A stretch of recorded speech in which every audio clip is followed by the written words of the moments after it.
Par le biais de sa toute nouvelle exposition, le Musée d'archéologie de Roussillon plonge les amoureux d'histoire dans le passé. On vous parle de cette sortie estivale, puisque l'été est à nos portes, on le sait, en compagnie de la coordonnatrice au co-développement culturel et patrimonial au sein de la MRC de Roussillon, c'est Julie Poulain. Bonjour. Bonjour. Merci d'être là. Ça me fait plaisir. Donc, l'exposition en cours s'appelle Clovis, peuple chasseur de caribou. Ça a été créé par le Musée de la nature et des sciences de Sherbrooke en collaboration avec l'Université de Montréal. C'est quoi les détails que vous pouvez nous donner sur cette exposition-là? En fait, on est particulièrement heureux de présenter cette exposition-là cet été. Exposition qui met en relief, en fait, une des plus importantes découvertes archéologiques sur le territoire québécois là, dans les dernières années. Donc, on a pu, de 2003 à 2011, on a fait des recherches dans la région de Mégantic et on a pu identifier vraiment, repousser, en fait, la présence sur le territoire québécois d'humains à plus de 12 000 ans d'histoire. Donc, c'était pas rien. Donc, ces recherches-là nous ont permis aussi d'expliquer aussi d'où provenaient ces gens-là. Donc, on parle de chasseurs de caribous qui étaient issus de la Nouvelle-Angleterre et qui, en suivant les troupeaux, ont foulé le sol du Québec et ont été de passage. L'exposition est en 2 volets? Oui, en fait, le premier volet nous explique vraiment le mode de vie des populations préhistoriques. Donc, on voit de comment ils vivaient. Et le deuxième volet est vraiment la recherche et l'analyse que les archéologues font pour en venir aux conclusions qui ont amené l'exposition, en fait. Donc, on comprend mieux comment on réussit à dater ou à expliquer le mode de vie des populations. En fait, tout l'aspect scientifique de la chose. Et ce qui est intéressant, malgré tout cet aspect scientifique-là, mais il y a quand même un volet extrêmement familial à l'exposition. Donc, on peut devenir un chasseur de caribou en se costumant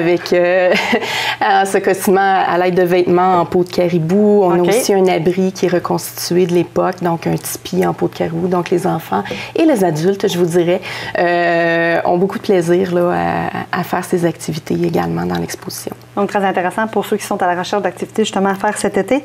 Oui. Et qui dit été, dit aussi mois de l'archéologie. C'est en août, ça va se tenir à la grandeur de la province. Du côté du musée, qu'est-ce qui est prévu? C'est quoi la programmation?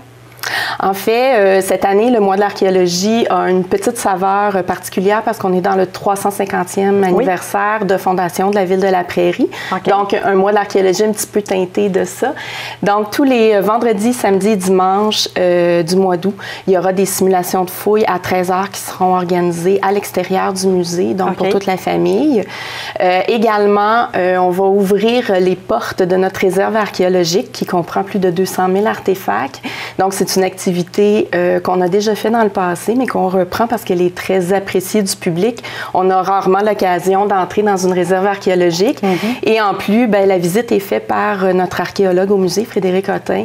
Donc, les gens peuvent poser des questions, comprendre ce qu'est la gestion d'une réserve archéologique, voir aussi notre collection de références régionales. Donc, une activité particulièrement appréciée. Dans le cadre du 350e, les fouilles archéologiques, les simulations de fouilles et la visite de la réserve vont être gratuites pour la population là, pour célébrer le 350e. Également, aussi, on a une activité qui est, elle, en complément de l'exposition Clovis, donc un atelier de taille de pierre qui va avoir lieu le 12 août. Donc, sur réservation, ça aussi, parce que ça prend de l'équipement. Donc, les gens vont pouvoir vraiment apprendre comment les humains de la préhistoire là, taillaient les outils de pierre et pouvoir participer et en faire. Donc, c'est une activité également là, qui est très appréciée. Donc, très intéressant. On invite évidemment les gens à participer en grand nombre. Julie Poulain, merci beaucoup de votre passage en studio. Merci. Tous les renseignements sur roussillon.ca.